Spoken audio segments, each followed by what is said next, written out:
조금 더 러프하게 프로그램 진행 방법을 설명드리자면, 태교부터 동화책을 하시는데 뭐 시중에 태교 영어 이래서 나온 책을 사시지 마시고요.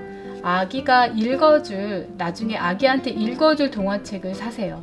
그래서 그 책을 엄마가 읽는 겁니다. 그리고 CD를 사도 좋고, 아니면 유튜브에서 마덜구스를 찾아보시고, 그쵸? 아기한테 들려주시는 거고요.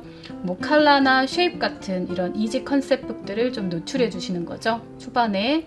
근데 이런 것도 좀 아깝다 이러시면, 저는 캐릭터가 들어간 아주 쉬운 리더스가 있습니다. 뭐 메이지라던가, 그쵸? 그 다음에 까이유라던가 이런 것들, 그런 것들 사시면 돼요. 그런 것들은 보통 4권이나 10권 정도로 패키지로 묶여 파는데, 한 권에 뭐 2-3천 원 수준이에요. 그쵸? 굉장히 쌉니다. 그래서 전혀 부담 없이 이런 거 다 안 사도 해결이 되죠.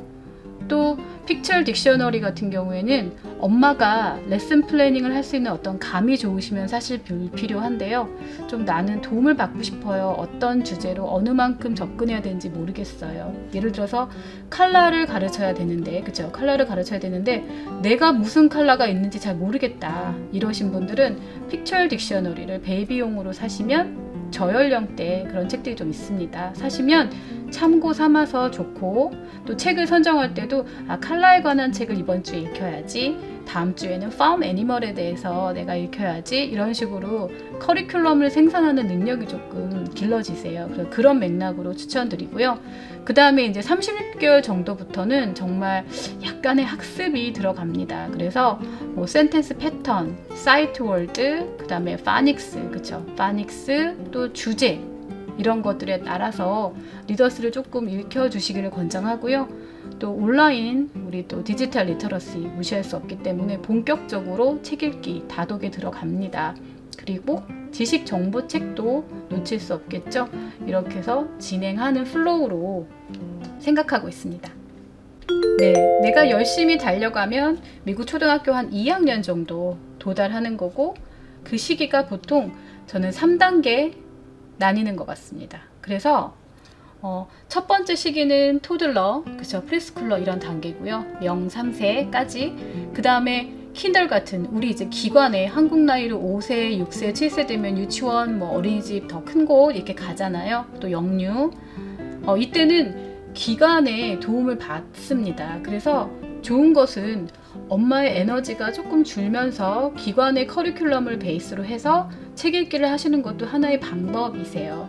그 다음에 잠깐 살펴보셨지만 보통 영유에서 1학년 과정까지를 하고요. 뭐 빠른 곳은 좀 강하게 학습을 시키는 곳은 2학년 초반까지도 가는 곳이 좀 있긴 합니다. 그런데 우리가 엄마표를 1차 종결하는 시점 정도까지 로드맵을 한번 생각해 보자는 거죠.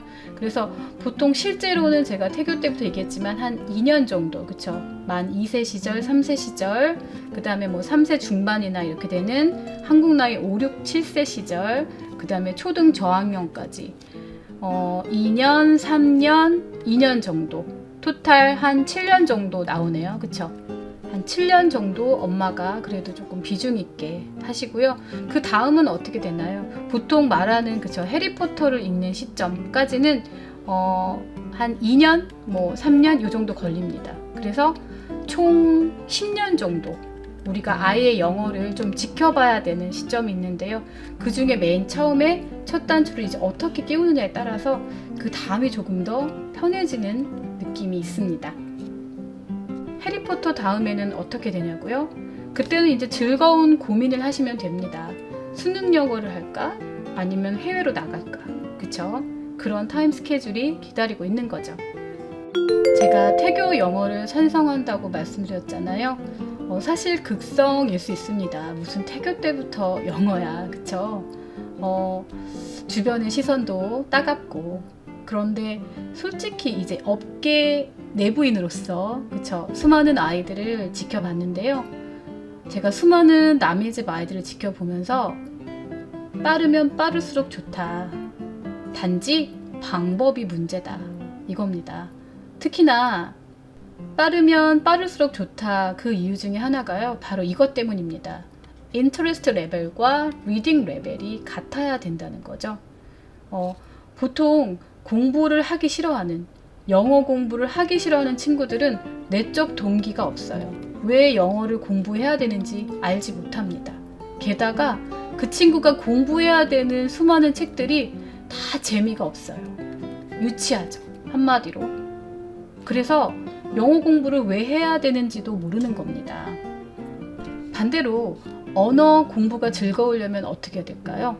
제가 한 가지 사례를 말씀드리면 제 친구 중에 일어를 굉장히 잘하는 친구가 있는데 그 친구는 논노 잡지를 보면서 일본어를 공부했다고 합니다. 패션에 굉장히 관심이 많은 친구인데요.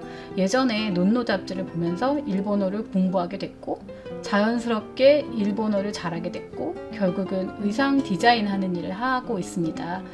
그런 식으로 아이가 좋아서 한다면 나이는 사실 문제가 되지 않아요. 그런데 그러기가 쉽지 않다는 거죠.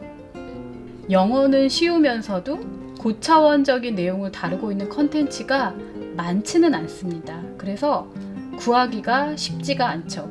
반면에 아기들의 자료는 너무너무 널렸습니다. 사실 제가 아까 살짝 말씀드렸지만 DVD 같은 경우에는 거의 구입을 하지 않아도 될 정도로 유튜브에 다 있고요. 그쵸? 책값으로 제가 실제로 쓴 돈을 계산해 보니 일주일에 한 권 정도라면 한 달에 한 4권 정도인데요. 비싸게 사면 4만원, 그쵸? 좀 싸게 사면은 5천원 미만, 뭐 7천원, 8천원 이렇게 사기 때문에 한 3, 4만원 정도의 비용이 드는 겁니다.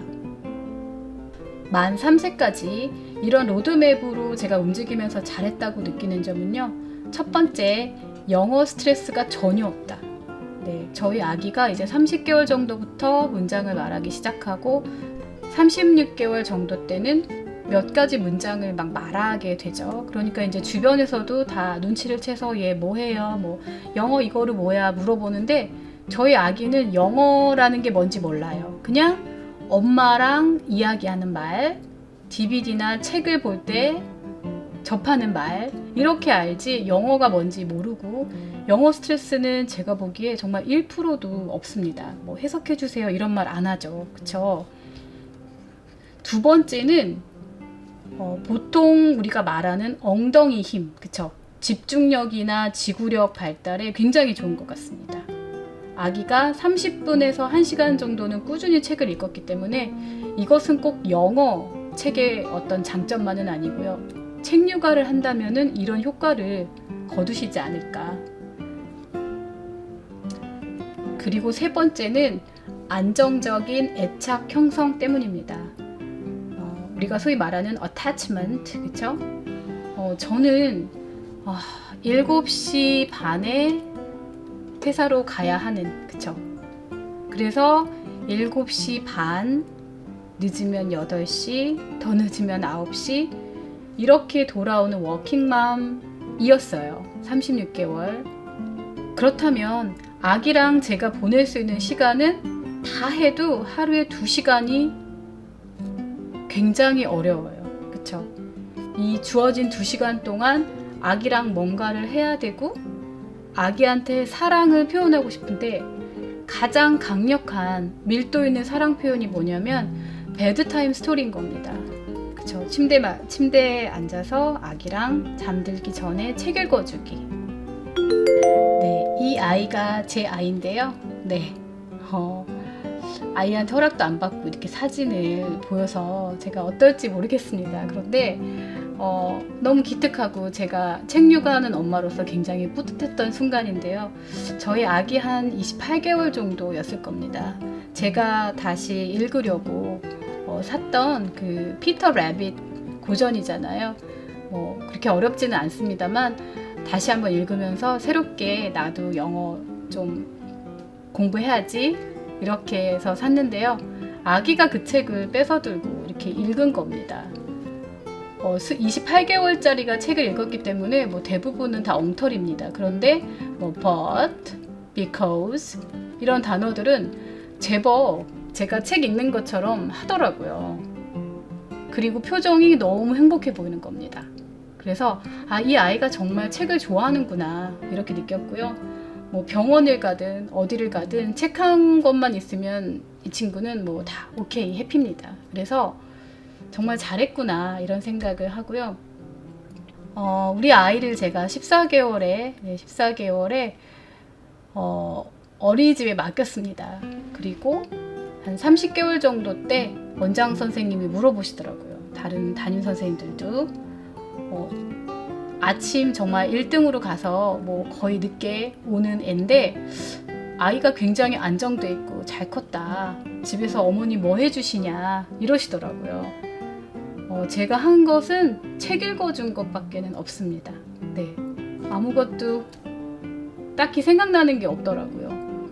제가 얼마나 불량 엄마냐면 아기 뭐 행사 있는 날 옷도 좀 안 입혀보내고, 그쵸? 체육복 입혀가야 되는데 뭐 드레스 입혀가고, 뭐 유통기한 지난 것도 막 보낸 적도 있고, 그래서 좀 원장 선생님이 한심하게 보는 면이 제가 느꼈는데요. 그거에 비해서 저 아줌마가 지금 무슨 일을 하는지 모르겠는데 아기가 정말 잘 크고 있네 하고 그런 뉘앙스를 제가 느꼈어요. 그래서 책 육아를 꾸준히 하시면 다른 거를 조금 못해도 커버가 된다. 제가 이건 정말 제 임상으로. 그리고 제가 고작 30분 1시간 정도 책을 읽어준 건데 뭐 영유한 뭐 몇 달 그저 다닌 것 같은 이런 아웃풋을 36개월 시점에 보여주는 걸 봐서 저희 아이만 그런 건 아닙니다. 제가 18개월 때부터 가르쳤던 친구는 보통 한 1년 정도 되면은 이 정도 아웃풋이 나오고 했어요. 그래서 영어 습득이 어린 나이에 이렇게 쉬운 거였어? 하는 생각을 많이 했어요. 그래서 저는 당연히 아이를 낳는다면 태교 때부터 할 거야. 이렇게 생각했던 거죠. 아직도 갈 길은 굉장히 멉니다. 그렇지만 제가 저희 아이를 통해 배운 것, 또 수많은 다른 집 아이들을 통해서 배운 경험들을 이렇게 여러분과 같이 공유하고 싶다는 생각을 했습니다. 그래서 좀 더 이론을 고려하면서 제 임상과 관련된 좋은 것은 공유되어야겠죠. 그래서 더 많은 분들이 이렇게 책 육아를 즐겁게 흔들림 없이 하셨으면 좋겠다는 마음에서 이렇게 영상도 제작하게 되었습니다. 많이 응원해 주시고요. 다음 시간에 더 유익한 내용으로 찾아뵙겠습니다. Thank you. Bye bye.